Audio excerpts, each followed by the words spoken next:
Welcome to SNAP, Survivors of Narcissistic and Abusive Personalities.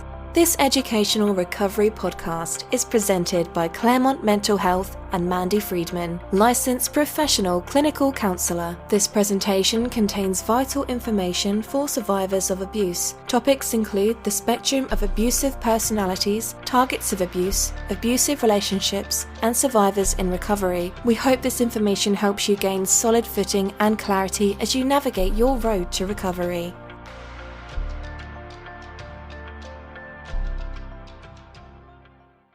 Hey everyone! Hi, how are you? It's been a while. Mandy Friedman here, licensed professional clinical counselor and clinically certified domestic violence counselor, the creator of the SNAP program, which is Survivors of Narcissistic and Abusive Personalities, and the owner of Claremont Mental Health. I've got two things to present to you today. One is a little bit of a short book review that it's been on my list of things to do for a while. And then another thing that's been on my list of things to do would be the video called How They're Victims of Their Own Messes. Narcissistic, abusive, manipulative people tend to be victims of their own messes. We're going to talk about that. This could be maybe a 20-minute video, so we'll just go ahead and get started. Well, let's do the book review first. This is A Mind is a Terrible Thing to Manipulate by Michael Sunset. It is concise, to the point, easy to read. I feel a little jealous because it's kind of the style that I would have written my own book in if I had written a book. But he goes over the basics of gaslighting and projection, covert narcissism, things having to do with bipolar disorder or psychological or emotional abuse, and talking about legal issues when there's high conflict legally, as there's a divorce or having to fight for custody and things of that nature. But he tells a little bit about his story. Oh, and he mentions smear campaigns. We all know about that, right? We're going to talk about that a little bit more in a second, actually. But importantly, is healing and recovery. That's the chapter 13, the last chapter, healing and recovery.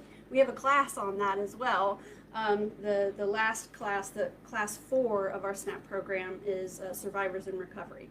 But anyhow, I just wanted to promote this book because I felt like it was really well written, and it sort of hits all the marks that it should, and it's easy to read. And I love that on the cover he calls it emotional torture. We call it psychological warfare, but this guy gets it. He's on Facebook, Michael Sunset, and you can buy the book on Amazon. It's called A Mind is a Terrible Thing to Manipulate. And speaking of manipulators, we're going to talk about how manipulative, toxic, exploitative, narcissistic people are victims of their own messes, right? Now, first, I got to say that there's a difference between how we might make a mess, right, when we're in a healthy state, versus how they make a mess when they're in a narcissistic or unhealthy, toxic state. Healthy people take responsibility for themselves. Healthy people learn from their mistakes. And narcissistic manipulators do everything except that. They do everything to avoid taking responsibility. They do everything to avoid having to clean up after themselves, right? And in general, what we're talking about is a lot of avoidant behaviors. And what are we avoiding? Again, we're avoiding responsibility, we're avoiding work, we're avoiding the truth, we're avoiding pretty much everything except for the things they really want to accomplish and what they want to gain. If they don't like it, they're not going to do it. So they're going to do things that create consequences, but they're going to take those consequences and they're going to craft it carefully into a victim narrative, right? Okay, so let's start with what are the things that they're avoiding, which I just mentioned. Responsibility. They will also avoid clear communication. They like that cryptic, coded way of communication where you have to seek clarity and ask for them to, could you reword that? I don't quite understand what you meant. So they avoid communication in general. There's ghosting going on. or they'll be strategic in their communication so that there is no clarity. That's one of the things that we talk about, that you won't get clarity, you won't get justice either. There will be no shared understanding, there will be no closure, right? They avoid all of those things. They like things to be chaotic, dysfunctional, confusing, and that helps them with those smoke and mirrors tactics, so they can sort of blend in, and their mistakes and their intentions can be hidden under all of the mess. Okay, another way that they create messes would be in lifestyle choices. So who they're dating, they'll have a parasitic living situation possibly. So we'll have a full-grown, able-bodied person who has a good job even, that could afford to live on their own, but they'll be mooching off of or leeching off of family members or something like that, living in a basement, while also having children that come over on the weekends to hang out in the basement instead of just getting your own apartment, sort of thing, right? So lifestyle choices is something else we're going to talk about in a second. So how their avoidant behaviors include, lifestyle choices include geographic locations as well. So if you know narcissists, boy, they sure do like to move around a lot. And you'll hear stories of, well, I took a great job in California and the kids are just going to come out and see me once a month on a weekend. Like, okay. So someone who moves around a lot, somebody who tries that geographical cure from time to time. So that's a lifestyle choice when you decide to up and move and leave your kids and then make it difficult for everyone because you chose to move far away. Because you ran out of people, ran out of options, you have run everyone else out of patience around you, right? So they run out of resources, they get bored, and they'll up and move, and then they'll have all brand new targets, and they can start with a whole new persona. So when you decide to do that, right, that creates a mess for everyone. But then they'll get to that new location and be like, oh, I never see my kids because my ex keeps them from me. And so there's a sob story there. I had to move because I couldn't find good work, and that's true, I don't get to see my children now, but hey, you got to move where the money is, right? Okay. So there's also partying and like that nightlife lifestyle that they like if they're super extroverted. So there's a lot of going out and spending money and drinking and drugging and partying and hanging out and going to after party type stuff. And that's a lifestyle choice that people make. And then, of course, who the person is dating. I mentioned that a second ago. When we decide to date someone who brings nothing but conflict into the scenario, sometimes they'll do that purposefully. It's like, ooh, look who I'm bringing. So they'll triangulate and bring someone else in that they're dating that just makes everything somehow that much more complicated or worse. Okay, another way that they create messes would be with their martyrdom. Okay, so they'll come to you with a story of martyrdom, and the martyrdom will include, the ways that they have lost their kids, or the kids don't like them anymore because there is some parental alienation going on. So they'll claim that the ex has alienated them from the parent or from their children. And really what's going on there a lot of times, right, is that they have ignored boundaries, they have ignored court mandates, they have not developed healthy relationships with their children. The children are smart enough to know that, and they don't want to see them anymore, or they don't want to see them as much. And then they'll tell a tale of how their ex is alienating them from their parent, but actually if you know the story is that when they were married, the person was never around, was never present for important things with the kids, never bothered to develop true relationships with them. And then now that they're divorced, all of a sudden they love their kids and they want to spend time with them. And the kids are like, no thanks, you're a dick. But anyway, so they'll come and they'll present this story of how, their crazy ex has turned the kids and poisoned them against them. And you hear me use gendered language, and this happens both ways. I don't need the comment to remind me that. I am very much aware that there are very manipulative, toxic, evil women out there too, right? Okay, so generally speaking, though, our clients tend to be women, but we do have a growing number of male clients now that we have Ryan Worthen on staff. So keep that in mind. And then, another thing with martyrdom would be that they will do nice things for high value targets and then neglect the low value target. So what's a low value target? You are. If you're in their immediate vicinity, you're the child, you're the spouse, you have nothing to bring to the table for them other than responsibility and expectation, right? They don't like that. So you're looking to them like, hey, you didn't do this, you didn't do that. Could you treat me nicer? Could you treat me better? I didn't like the way you did this. They don't want to hear that. They don't want to, that you're a low value target now. But the neighbor who has, Bengals season tickets or something, they'll do something really nice for that person. Or how about this one? I hear this a lot too. The new person they're dating, that person's children will get nicer Christmas presents than their own children, right? So the reason why I listed this under martyrdom is because the narrative will sound like, poor me, things have happened to me, and look at how great I am. I do this, I'm charitable, all the stuff I did for those kids, while they were growing up, and I bought my wife this really great birthday present, and then she treated me like garbage. It's always like, I did great things, right, and then I got treated like garbage. So martyrdom, when you hear that theme, can be suspect.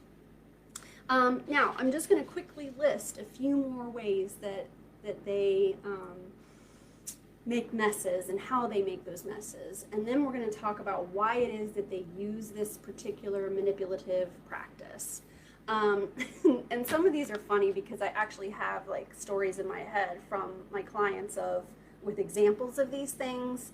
But there's some grandiose overconfidence going on. This is the person that's smarter than the lawyer, who knows better than everyone else, who they never are held accountable, which a lot of times they're not. It's a freaking miracle, a miracle. I don't understand how they tend to weasel out of consequences, right?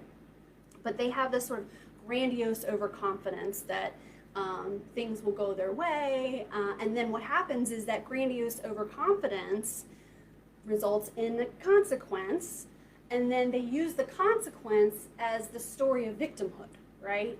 Okay, then we have selfish decisions, which we've already listed a bunch of selfish decisions. So they make a selfish decision, there's a consequence, but then the consequence is the victim narrative.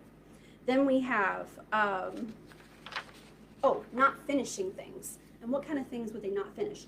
A loan, a school program, commitments, keeping appointments, projects, things that they leave undone or unresolved, right?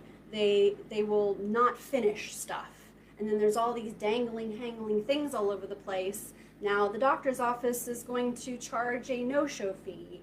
And now they owe that doctor's office, so they can't go back there now. I don't know why. Now I gotta find a new doctor. No, you missed your appointment, you no-showed, and that's their policy. Right, it's a consequence, right? You're just like everyone else. But they can't follow the rules, right? That's really what it comes down to, is because they're uniquely special, right? They're so special and unique that rules don't apply to them. And that's in the DSM in terms of diagnostic criteria for antisocial personality disorder, is that the rules and laws don't apply to them. And we're seeing a lot of this right now, aren't we? I was just out running an errand today, looking around at how many people can't follow rules because they're somehow unique or special, I guess. I don't know. A little narrative there of my own. And here's a good one. Here's a really good one, is that they will decide not to take advice, criticisms, or suggestions from people. Yeah, ask someone who's an expert, perhaps, instead of thinking you're an expert when you have zero training or education on a topic. Ask someone who knows. Or how about, instead of just dumping your narrative on people, listen to what they have to say about it. Maybe they have a good idea of something that you could do to make things better, but they never take your suggestion. So this person comes with a sob story and blah, blah, blah, I don't know what I'm going to do, man. I don't know, man.